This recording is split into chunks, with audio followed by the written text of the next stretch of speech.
In today's discussion, we're going to introduce the concept of competitive advantage and talk about what are some key fundamental elements to help build and sustain those for your venture. When we think about sustainable advantage, fundamentally what we're talking about is something that you can do that is unique and different, and with that, we want to recognize what we mean by sustainable is it's something that is going to be relatively difficult for competitors to duplicate. So you can have something that's an advantage, you can have a unique feature set, you can have unique relationships, you can have a unique business model, but it only is an advantage when it is in place and it's not easily copied. Also recognize that when you think about competitive advantage, it's only an advantage until somebody duplicates that or does the next iteration of that or the next substitute of that. So it typically is something that's not going to be an advantage forever. And so you want to think about, even if you do have something that is substantive early on and substantive for a while, what happens next? And that you're thinking about what's going to happen next in the market, next in the technology, and be thoughtful there as well. Also, competitive advantage is not something that you typically fall into accidentally.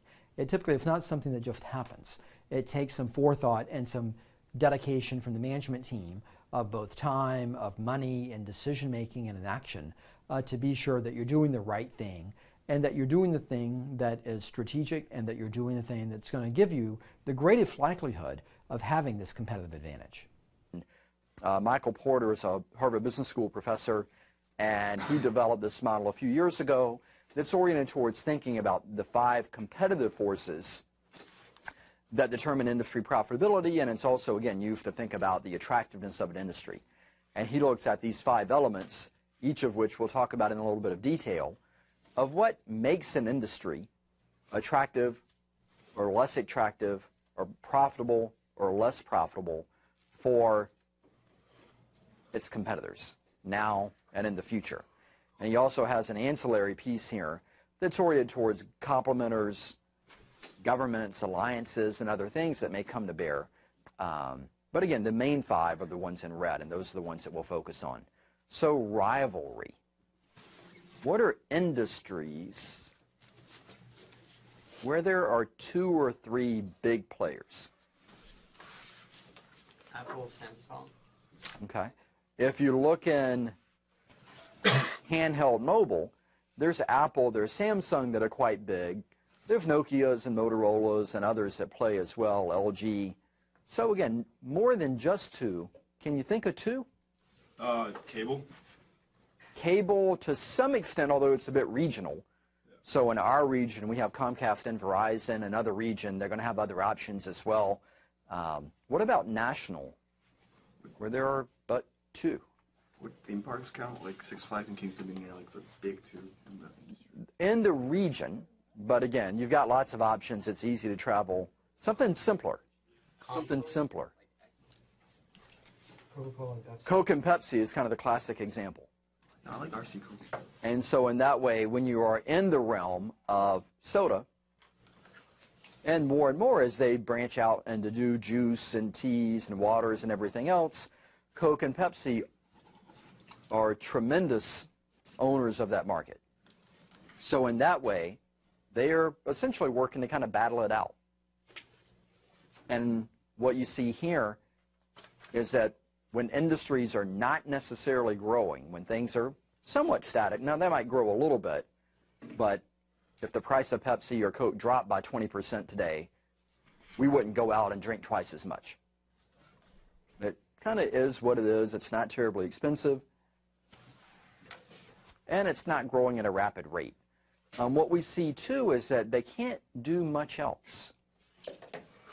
If you own a lot of bottling companies, if you own a lot of manufacturing facilities, if you have a lot of agreements with grocers, and all that's based around doing beverage, what do you do if you decide you want to get out of the beverage industry? How easy is it for Coke to do something else? Not that easy. Not that easy. Not that easy. So they're going to fight to stay in it. What about if you own a restaurant? How easy is it to change the type of restaurant that you operate? Doable. I mean, It's doable.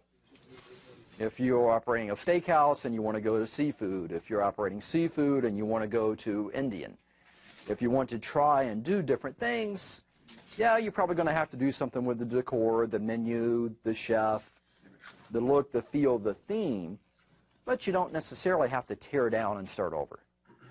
So in that way, again, when you think about rivalry, one big piece that dictates that is, well, how many are there, and how easy is it for them to change, and is the market really growing?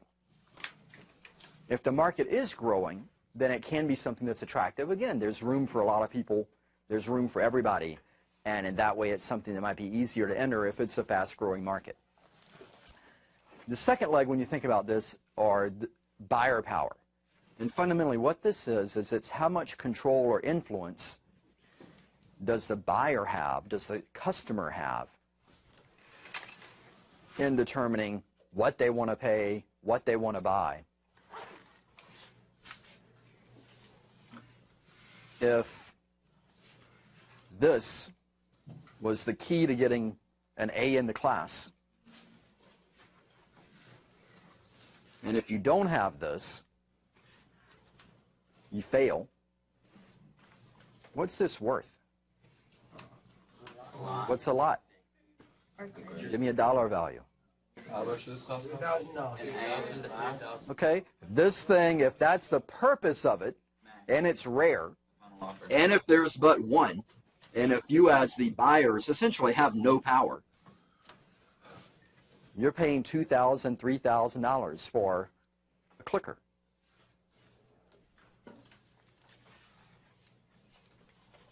If the inverse was true, in essence that there were hundreds of these out there, and you can go to any convenience store, any bookstore, and buy one, and you still get your A, what do you pay for that? 10 cents. You pay as least as possible. Pennies, nickels, dimes, quarters, whatever the lowest person out there has to offer. So in that way, again, one thing that influences buyer power is how many options you have. Once upon a time, buying a car, the buyer was at a big disadvantage. You went to the dealership and there was a price on the window, and you thought you could negotiate a little bit, but you really just didn't know. What do we do now? Negotiate as much as possible. Are you leaving? Okay, you negotiate. People have always negotiated to an bit. What do you think people do now before they decide what they're going to pay? You like play the dealers off each other, so you get. Okay, you go to multiple dealers. Do you have to go to the dealers? No. No, you can go online, spec out cars on cars.com or other sites, send it to 5 or 6 dealers, and let them quote that car. So in that way, very efficient. What else do you know about what they have to offer? What else can you find relatively easily in an internet age? The actual value of the car from The price and cost of the car, and what other people have paid. And not only what is the price that the dealer will say they paid, and they may even have something printed that says this $20,000 car, we paid $19,000 for it, and I can show you what the dealer's invoice was for $19,000. Is that really what they paid? No, because there's kind of another extra piece of other incentives and promotions and rebates and things like that that dealers get from the manufacturers, that if you go online and hunt around a little bit, you can find out what that is. So in that way, as the buyer knows more, as they have more information, as they have more options as well, it's going to make them have more power. Another thing that can have buyers have more power is the element of how different your product is. If you want a, what's a popular purse these days? Gucci. I think Gucci's not popular, is it? Versace. Ferrari. What? Let the girls tell me. What's popular? test. Prada. Coach. Okay. So if you want an authentic Prada bag, so not a New York $10 Prada, but a authentic Prada bag, What do you pay for that? $5,000. You're in the thousands of dollars pinning the bag. And if that's what you want, and that's what you have to have, then that's what you pay. And that's where brands add a lot of value and having an identity. But if you just want a black, is it a clutch? Is there a purse called a clutch? Okay. So if you just want a black clutch that's yay big and yay wide and kind of leather looking and not too shiny with silver accents and not gold, you have a lot of other options. You can go to lots of retailers and find such things. So again, so it's the element of the rarity or the quality is going to dictate in some extent what the price sensitivity is as well. As the shopper, if you are buying things, do you want high buyer power or low buyer power? You want high. You want to be able to say, I have lots of options. I dictate really what I want to pay, and I can find something that makes sense for me. What if you are the company? What if you are the entrepreneur? Do you want low or high buyer power? You want low, because you want to be the one to be able to dictate your pricing. You'd prefer there not be lots of substitutes out there. You'd prefer the buyers not to know exactly what you paid for your items. So in that way, think about both sides of it. Typically, we think about things as consumers, but as you kind of make that jump into thinking about entrepreneurship, think about what makes sense and how can you have more of a balance with that. With supplier power, again, we'll go back to this. If I need one of these pieces to go on here, and there's but one company that makes these,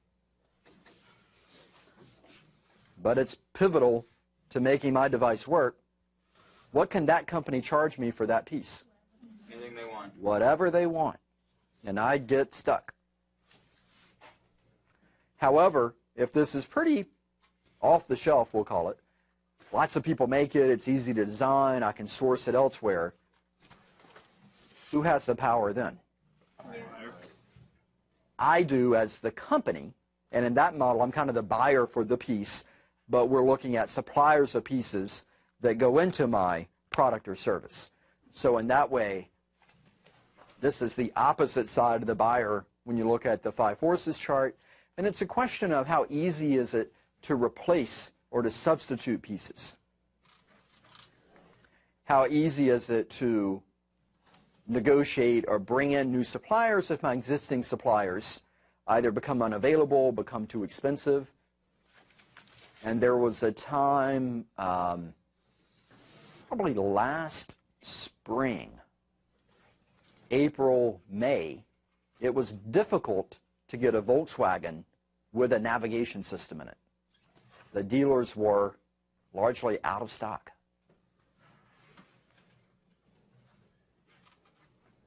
Why? Why were the dealers that were trying to sell Volkswagen with navigation largely out of stock spring of last year? To increase the demand of the Volkswagen. Not intentional. Not intentional. People were buying cars from other companies because they couldn't get the Volkswagen they wanted. So they would buy a Honda or buy a Toyota or buy something else. Whoever was supplying the GPS, they were having some kind of disagreement. There was an issue with the navigation manufacturing firm, issue called a tsunami in Japan, and their manufacturer was wiped out temporarily. So in that way, what they had was, even as an international company, a global company, the largest car manufacturer in the world, when you add up Audi and Porsche and all their other brands, they had a supply issue, and that they had essentially a sole source provider for their navigation systems, and when an unfortunate and unforeseen event happened, they were stuck for a while. Why would a huge company like them only have one main source? They fall victim to many of the things that we fall victim to. When you are trying to minimize the cost of something, and we recognize that producers give us discounts when we do what?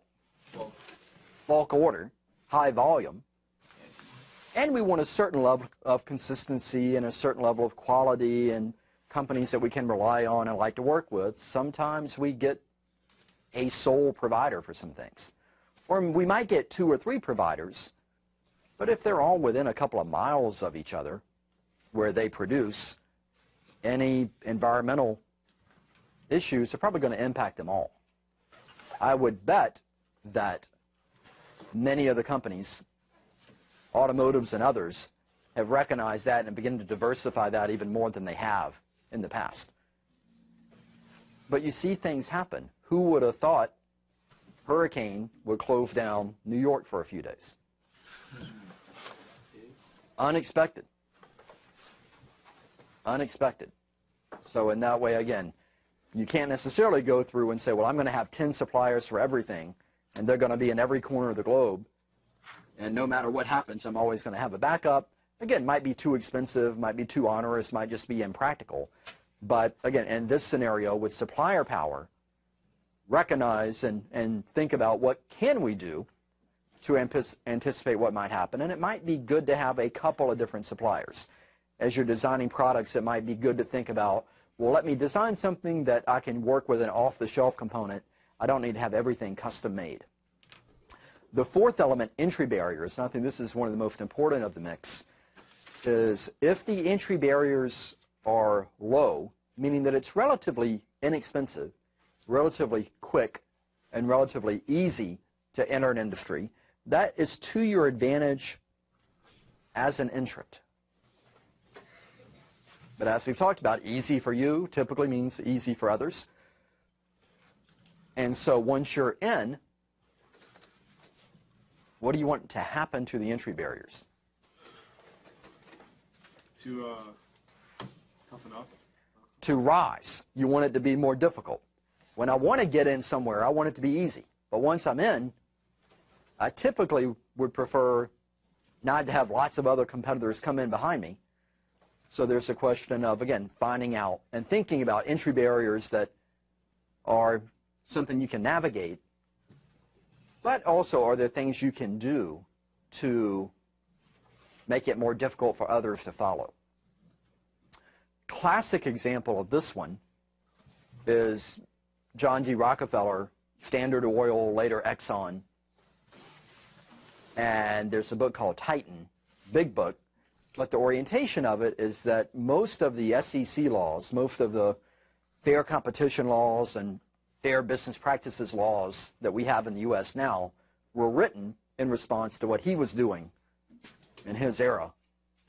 That certainly created a lot of entry barriers to the point where he, as he began to have a little bit of scale, he would cut the price below what it cost him to produce, run the competition out of business, buy their oil wells, and then raise the prices. So predatory pricing is something he kind of invented. When it got to be where there were a number of other oil production providers, that it was impractical for him to do that, he recognized that at the time a lot of the oil production was done in Ohio and Pennsylvania. A lot of the population centers were on the East Coast, Philadelphia, New York, Boston. How do you get oil from one to the other in a pre-pipeline era? Train. So what do you do to control distribution? You begin buying, not necessarily train companies. Those train companies are expensive, but you buy the companies that make the oil tankers so that if you can't find anyone that's going to transport your oil in an oil tanker, then your oil in Ohio isn't very valuable if your buyer is in New York. But in time, again, people found their way into being able to own and acquire some of that.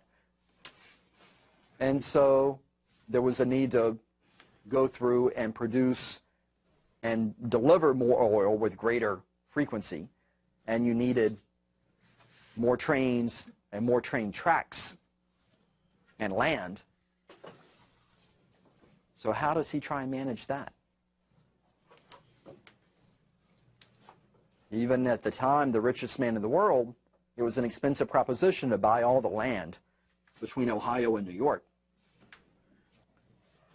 What do you do if you don't want train tracks to be built?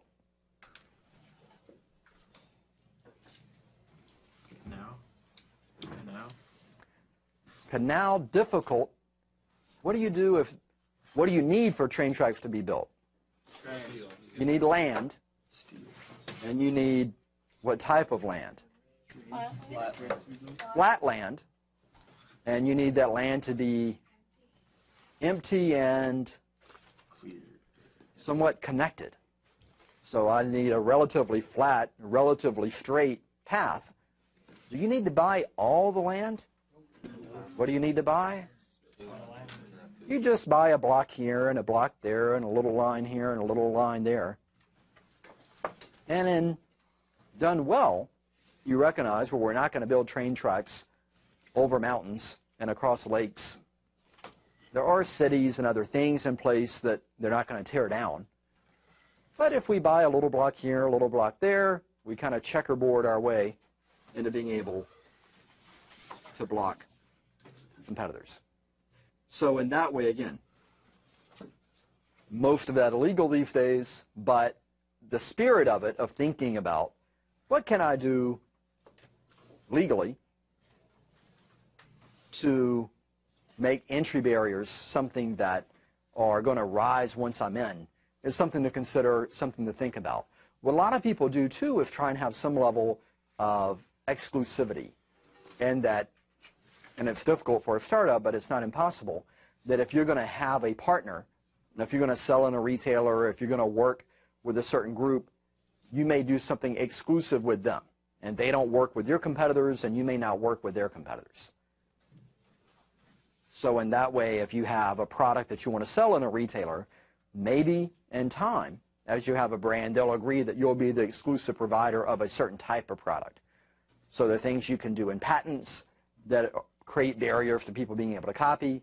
There are things you can do by business practice. There are things you can do by agreements and exclusivity. So there are a variety of ways to get at this. The last thing to think about is substitution. And some people get this confused with industry rivalry. Industry rivalry are people that do what you do the way you do it. So who are the industry rivals for Delta Airlines? JetBlue, Southwest, Continental, United, American, and some of these have partnered up with others and merged and combined, but it's other airlines that serve their markets. Who are their substitutes? Could be boats. Maybe you're going to fly to Europe, but you could take a cruise, but not a direct substitute. Elon Musk's train thing. Okay. People are looking at trains, and it's probably more of a substitute in Europe and Asia than it is in the U.S. But to some extent, particularly in the Northeast Corridor, Amtrak, you could argue is a competitor. Typically, at least people in this region, in Washington, if they want to go to Philadelphia in 2 hours, if they want to go to New York in 4 hours, many people will do an Amtrak, do a train, instead of a flight. And we'll argue that, well, by the time I get there early and maybe get there late and avoid connections and things of that nature, it's comparable in time and maybe cheaper in price. So again, Amtrak, train is a good substitute for airway. What else? What do you think is the biggest one for Southwest? When people are deciding, do I fly Southwest or not? Driving. Now, you're probably not going to drive from here to Arizona, but you might drive to Pennsylvania. You might drive to North Carolina. And that's a lot of what Southwest still does, is these short couple of hour flights. And for a lot of us, if we can get there in 2 hours, we would rather drive than fly.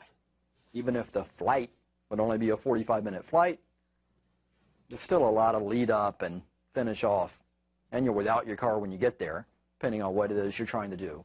So again, for this, when you think about competition, think about industry rivalry. Think about people that do what you do the way you do it, but also think about substitutes of what are other ways that people can get their needs met, transportation in that example, that they can currently use or that they may use in the future.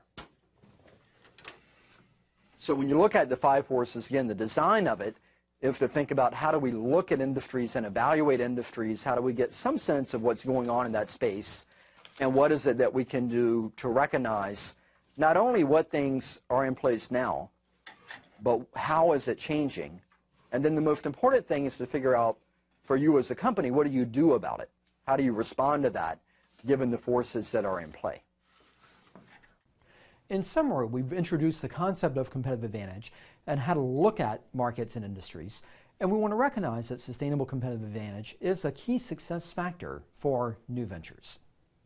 We also want to recognize the value of environmental scanning, and that by understanding what's going on in the industry, what are the relative roles of buyers, what are the relative roles of suppliers and competitors and rivals and substitutes and complementers, that it's a dynamic market, it has many different factors and influencers, and we want to recognize the role of scanning both early on but also ongoing in the activities of your new venture.